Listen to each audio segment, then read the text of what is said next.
Sige na. Sige. Narito kayo upang panoorin ng isang paglilitis, dahilayang krimen ng isang pulubing huling-huli namin, si Mang Serapyong payat at surutin. Dahil hindi ito ang nasasakdal. Dahil hindi ito ang nasasakdal. Dahil hindi ito ang nasasakdal. Dahil hindi na nasasakdal!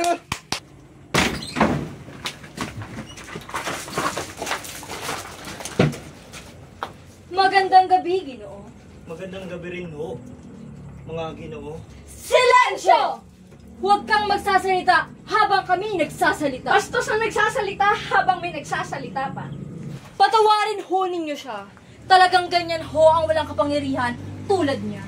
Mang-mang!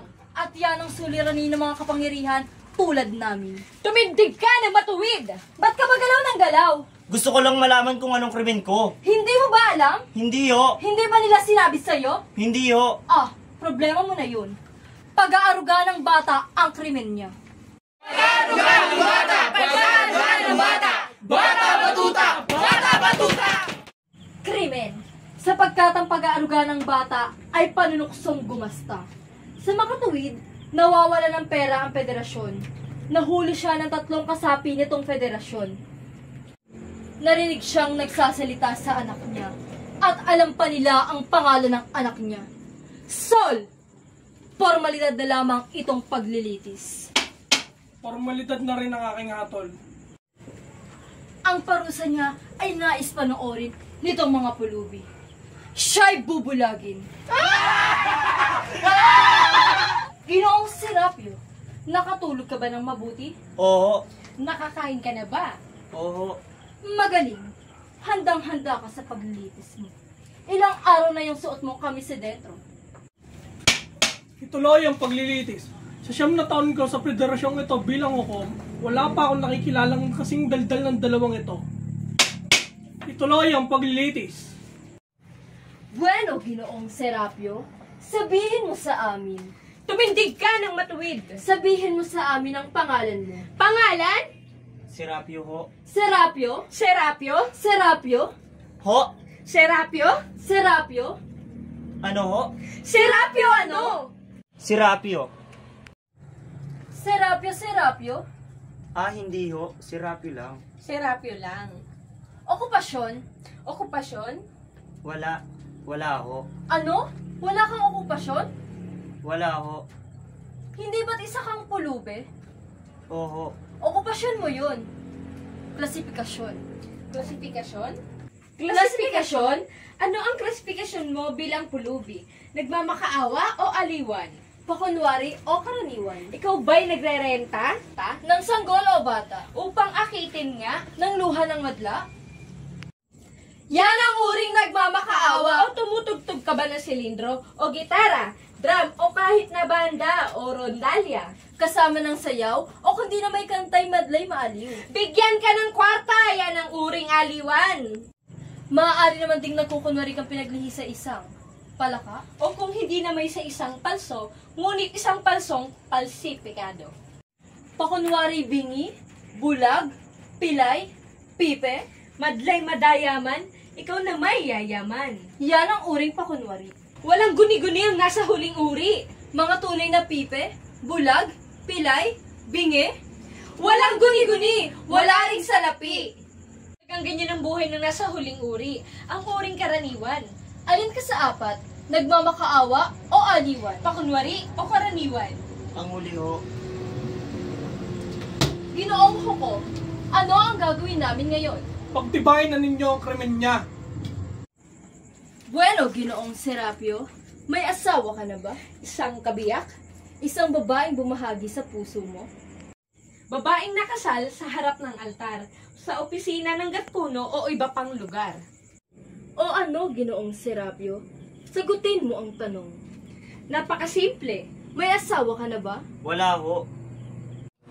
Ginoong Serapyo, di ka dapat mahiya. Sabihin mo ang totoo. May asawa ka ba? Wala ho. Iibahin ko ang tanong. May asawa ka ba noon? Asawa na nagsasaya sa bahay ng Diyos o sa bahay ng iba? O ano? Malinaw na malinaw ang tanong ngayon. May asawa ka ba noon? Ginoong Serapyo, nakakapagtaka yata yung katahimikan mo. May asawa ka ba noon? Oo, Ayan! ngunit siya'y patay na. Ah, wala. Basta't inamin mong may asawa ka na nga. Magaling! Napakabilis na aming paglilitis sapagkat ang aming tagapagtanong ay matatalino at magagaling. Magaling, magaling, magaling. Ginoong Serapio, nagkaroon ka ba ng anak? Buhat sa kasal na yaon. Buhat ng inyong pagsasama? Buhat sa kasal ng iyong pag-aasawa. Ginoong Serapio, tahimik ka na naman. Wala kang sinasabi. Wala kang inip. Pasidhi na pasidhi ang aming pananabik. Nagkaroon ka ba ng anak?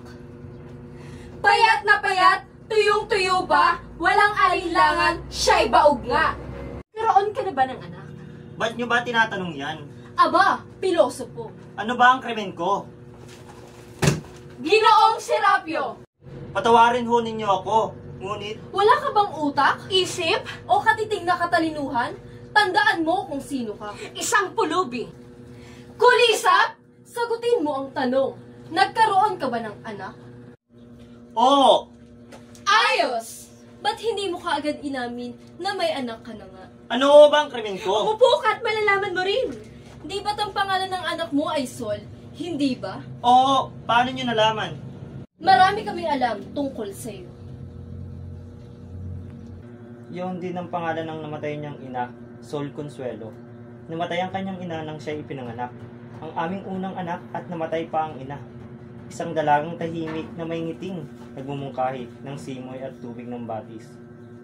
Ang pagpanaw niya ay pagsapit ng kalungkutan. Dalawang hiyaw ang tumaginting sa aming silid sa gabing yaon. Ang aking hiyaw ng hapis ng pagkamatay ni Sol at ang hiyaw ng takot na naisinilang na si Sol na naging larawan ng kanyang ina.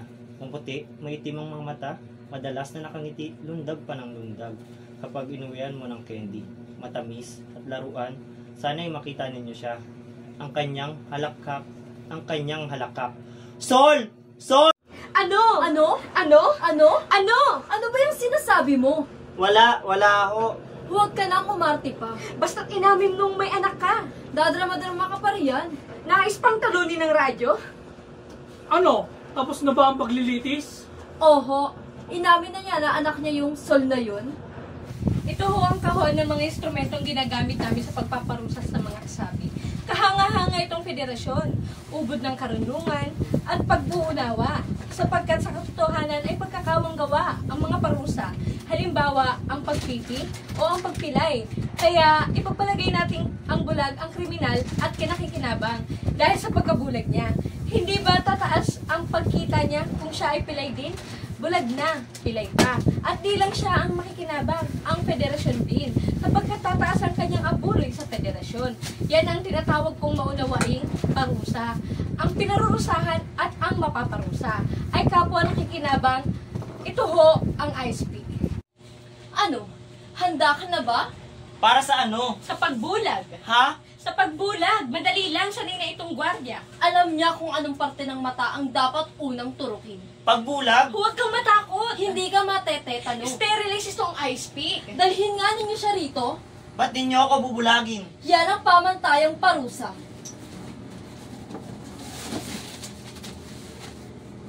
Para sa ano? Para sa krimen mo. Krimen? Huwag kang gumalaw masyado. Bitawan niyo ako! Bitawan niyo ako! Nagsisinungaling kayo! Huwag mo kaming pagbibintangan. Ang ulo niya, hawakan niyo ang ulo niya. Ano ba ang krimen ko? Ang ano? Ano? Ang krimen ko? Ano ba ang krimen ko? Relax lang, relax. O ano? Ano ang nais mong malaman? Ano ang krimen ko? Ang krimen mo? Yun lang pala. Di mo sinabi agad. Sigaw ka ng sigaw dyan. Krimen mo, Mang Serapio! Ang krimen ni Mang Serapio.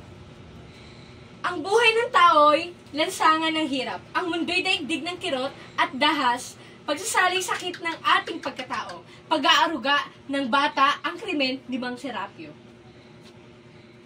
At wika pa sa aming aklat, Bawal mag-aruga ng bata o asawa. Ang taunang kita'y nawawalan ng pera.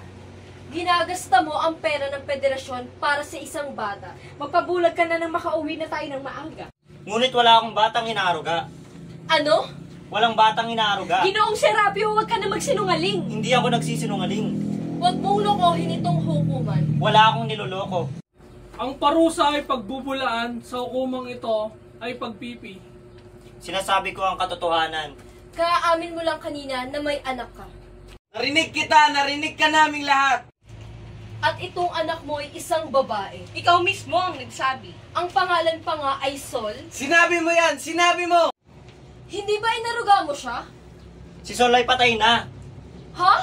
Patay na siya? Si Sol? Patay na? 3 taon nang patay. Sinagasaan ng jeep. Si Sol ay patay na. Patay. Tunay na malungkot ang iyong kwento. Pinipiga mo ang aming puso. Walang alinlangang mahusay ka sa sining ng pambobola. Patay na siya. Magsalaysay ka sana ng kwentong higit pa sa panipaniwala kesa real. Totoo ang sinasabi ko. Totoo, ha? May 3 saksi kami, Ginoo. 3 saksi na nanubok araw-gabi. 2 linggo sila nagbantay. Mga saksi sila sa krimen mo. Nagsisinungaling sila. Wala akong batang inaaruga. Titignan natin. Lalabas din ang katotohanan. Kung sila ang nagsisinungaling, sila ang parurusahan. Ngunit kung ikaw, pumarito sa harap ang 3 saksi. Kayo na naman! Oo. Kayo na lang palagi ang nagpapabulag sa iba. Talagang ganyan ho ang buhay. Manananggol lang ho kami nitong kalinisan, nitong federasyon. Mga taga-Patnubay ng kabutihan nitong lipunan. Kayo ba ang unang nagsumbong sa kanya sa una niyang krimen? Oho. Pues, ayon sa batas na aming federasyon, kung mapapatunayan nila ang krimen ng nasasakdal, kanila ang lahat ng kasangkapan ni Ginoong Serapio at 10% ng kanya kinikita. Buhaya! Hawakan ninyo siya. Bawal dito ang pagkilos ng ganyan. Igalang mo ang hukuman, Ginoo. Mga Ginoo, nitong marangal na federasyon, sabihin niyo sa amin ang inyong nakita. Nakita namin siya. Upauwing may dalang mamantikang supot sa kilikili niya.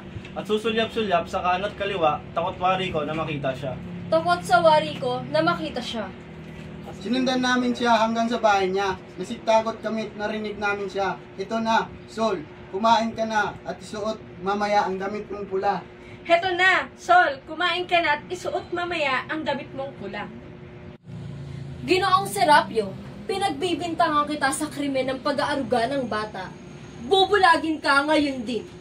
Yan ba ang katibayan nyo? Oo, masaya na kami. Kulang pa ang katibayan nyo. At ano ang kakulangan? Si- Huwag kang magsalita ng ganyan sa harap namin. Kami opisyal nitong hukuman. Akala ninyo ay nahuli nyo na ako? Ano, akala ninyo? May isa ba sa inyo nakakita sa buhay kong anak? May isa ba sa inyo? Wala ba sa inyo nakakita sa anak niya? Narinig naman namin siya nagsasalita sa anak niya. Gabi-gabi, sa buong linggong, nanubo kami. At kaya namin alam na alam ang mga sinabi niya ay sapagkat Nagsisinungaling silang lahat! Nagsisinungaling silang lahat! Nagsisinungaling silang lahat! Ginoong Serapio, sapagkat gabi-gabi sa isang takdang oras ay naririnig namin siyang paulit-ulit na nagsasabing, "Heto na Sol, kumain ka na. Isuot mamaya ang damit mong pula." At inuulit-ulit niya yon, ito, gabi-gabi. Nagsisinungaling sila! Nagsisinungaling sila! Nang maging sa kanila lahat ng kasangkapan ko. Ngunit, nakita ba ninyo ang anak niya? Hindi. Ha? Kung magsisinungaling kayo, mapipipi kayo, mapipipi kayo. Narinig ka namin nagsasalita sa anak mo. Kung buhay talaga ang anak ko, dalhin nyo siya rito. Dudustahin nyo pa ang alaala niya. Kailangan ba pakialaman sa buhay ng may buhay? husto na yan, Ginoo. Dalhin nyo rito ang anak ko.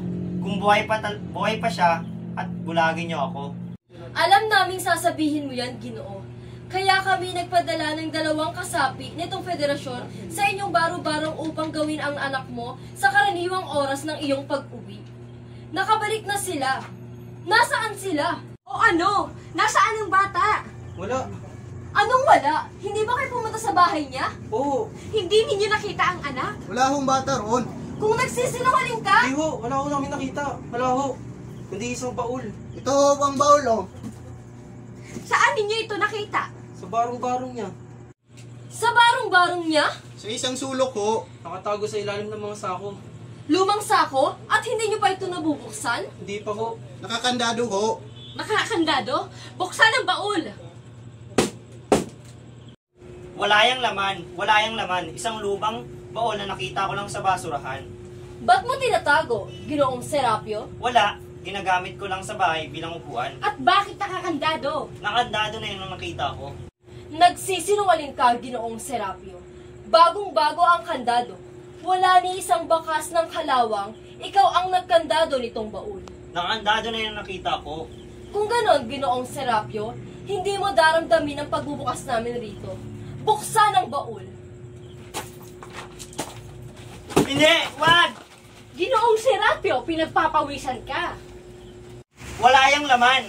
Bakit mo alam, Ginoong Serapio? Nagsisinungaling ka kanina. Nabuksan mo na itong baul. Hindi! At ang kandado ay sa'yo. Hala, buksan mo! Wag!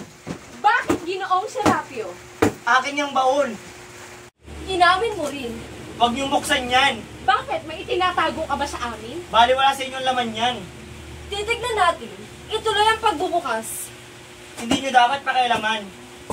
Kailangan ba kayong makialam sa buhay na may buhay? Sasabihin ko sa'yo kung ano ang malalahat ng pagbubukas namin nito. Katibayan ng krimen mo. Bali wala sa inyong laman yan. Bali wala sa inyong laman yan. Wag! Wag! Manika? Sol! Sol! Si Sol? Sol! Sol! Anak ko!